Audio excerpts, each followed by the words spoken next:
Hello friends, Pravina Ahir kitchen YouTube ચેનલમાં આપનું સ્વાગત છે। જય શ્રી કૃષ્ણ મિત્રો, આજે આપણે બનાવીએ છીએ વરસતા વરસાદમાં ખાવાની મજા પડી જાય એવા પૌવાના વડા। અને જો મિત્રો તમને મારા વિડીયો સારા લાગતા હોય તો લાઈક અને શેર જરૂરથી કરજો। અને હા મિત્રો, મારી ચેનલમાં નવા હોય અને હજી સુધી સબસ્ક્રાઈબ ના કર્યું હોય તો પ્લીઝ સબસ્ક્રાઈબ કરી દેજો। તો ચાલો બનાવીએ પૌવાના વડા। તો મિત્રો, પૌવાના વડા બનાવવા માટે મેં આ એક વાટકો પૌવા લીધેલા છે। એને આપણે 4 થી 5 પાણીથી ધોઈ નાખવાના છે।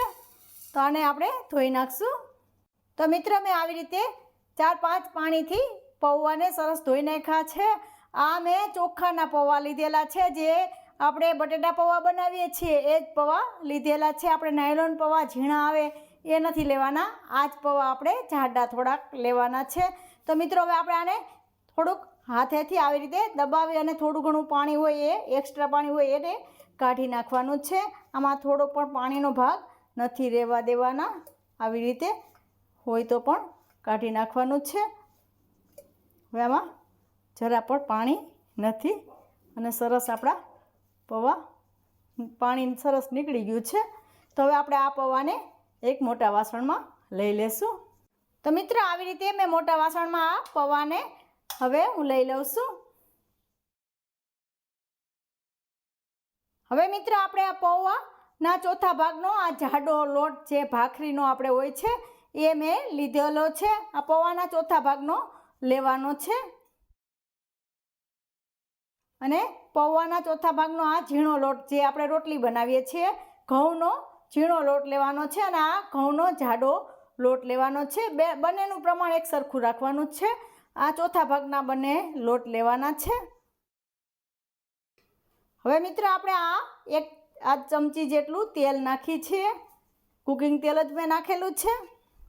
આ ચોથા ભાગની ચમચી હળદર પાવડર નાખેલો છે, અડધી ચમચી લાલ મરચું પાવડર લીધેલું છે, અડધી ચમચી ધાણા જીરું પાવડર લીધેલું છે। આ મેં વરિયાળીને અધકચરી વાટી લીધેલી છે, એને પણ એમાં જવા દઈશું। વરિયાળી ફરજિયાત નાખવાની છે, આનો ટેસ્ટ બહુ સરસ આવે છે। આ લીલું મરચું, મીઠો લીમડો અને આદુની પેસ્ટ બનાવેલી છે, એને પણ એમાં જવા દઈશું। હવે મિત્રો, આપણે 1 ચમચી જેટલા તલ નાખી દઈશું। આ સફેદ તલ નાખેલા છે। 1 ચમચી જેટલી ખાંડ નાખું છું। ખાંડ બિલકુલ ઓપ્શનલ છે, પણ ખાંડ નાખો સરસ ટેસ્ટ આવશે આનો પૌવાના વડાનો। અને હવે આપણે અડધા લીંબુના રસને એમાં જવા દઈશું। ખાંડ નાખેલી છે, આપણે લીંબુના રસને પણ એમાં નાખવાનો છે। લાસ્ટમાં થોડા લીલા ધાણાને પણ એમાં જવા દઈશું અને હાથેથી સરસ આ બધું મિક્સ કરી લેવાનું છે આવી રીતે। તો મિત્રો, આવી રીતે સરસ મેં મિક્સ કરી લીધેલું છે। હવે મિત્રો, આપણે આમાં નિમક પહેલાં નાખશું તો આપણો લોટ એકદમ સોફ્ટ થઈ જાય। આપણો લોટ સોફ્ટ નથી કરવાનો, તો મેં આ અડધી ચમચી આપણે સ્વાદ પ્રમાણે નિમક નાખવાનું છે। એમાં થોડું અડધી જેટલી ચમચી જેટલું પાણી નાખવાનું છે। એને આવી રીતે મિક્સ કરી લેવાનું છે આવી રીતે। નિમકને પાછળથી નાખજો, નહીંતર વધારે લોટ પોચો થઈ જશે તો આપણા વડા બરાબર નહીં બને। તો આવી રીતે સરસ આપણે નિમક પણ સેટ થઈ ગયું છે। હવે આપણે આના વડા વાળી લેશું। તો એની પહેલાં આપણે આપણા હાથને થોડો તેલ લગાવવાનું છે। અને મિત્રો, આ સમયે તમને થોડોક વધારે લોટ ઢીલો લાગે, વધારે સોફ્ટ જેવું લાગે તો તમે થોડો ભાખરીનો લોટ જાડો લોટ જે હોય એ થોડોક વધારે 2 ચમચી જેટલું નાખી દેવાનું છે। થોડોક કડક જ હોવો જોઈએ આ લોટ। તો હવે આપણા હાથમાં તેલ લગાવી લેશું।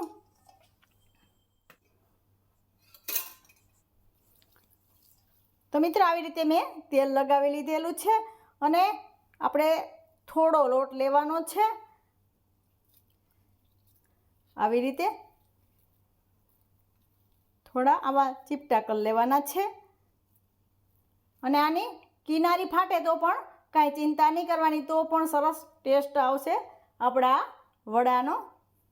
થોડાક પતલા કરવાના, વધારે પતલા નહીં અને વધારે જાડા પણ નહીં, એવી રીતે આપણે આ વડા બનાવવાના છે. તો આવી રીતે બંને આંગળીથી આવી રીતે કરી લેવાનું છે અને આવી રીતે આપણે બધા વડા બનાવી લેશું. તો મિત્રો મેં આવી રીતે બધા પૌંઆના વડા બનાવી લીધેલા છે. મિત્રો આપણે આમાં પાણીનો બિલકુલ ઉપયોગ નથી કરવાનો. આપણે લોટ બાંધીએ ત્યારે પણ પાણીનો ઉપયોગ નથી કરવાનો. આપણે વધારે પૌંઆનો ઉપયોગ કરવાનો છે. લોટનો પણ થોડો ઓછો ચોથા ભાગનો લોટ લેવાનો છે.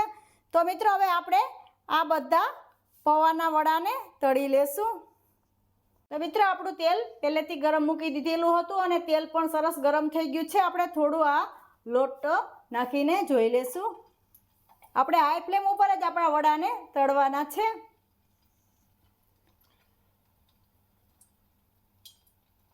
તો આપણું તેલ પણ સરસ ગરમ થઈ ગયું છે.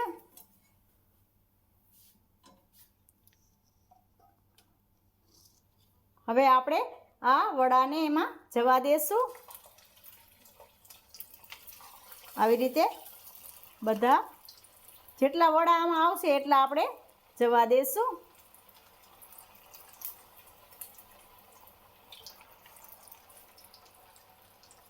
હવે આપણે આને તુરંત જ ટચ નથી કરવાનું.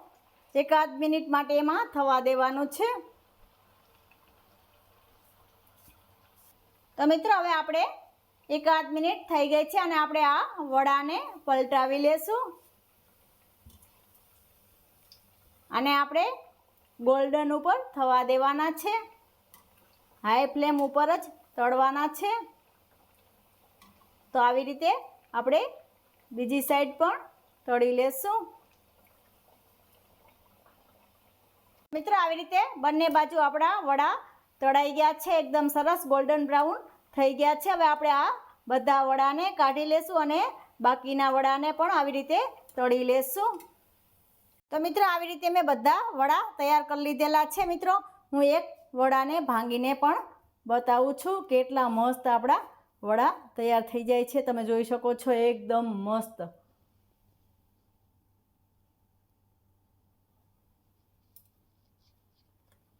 તો મિત્રો આને તમે ચા સાથે, દહીં સાથે અથવા તો ટમેટો કેચઅપ સાથે પણ સર્વ કરી શકો છો.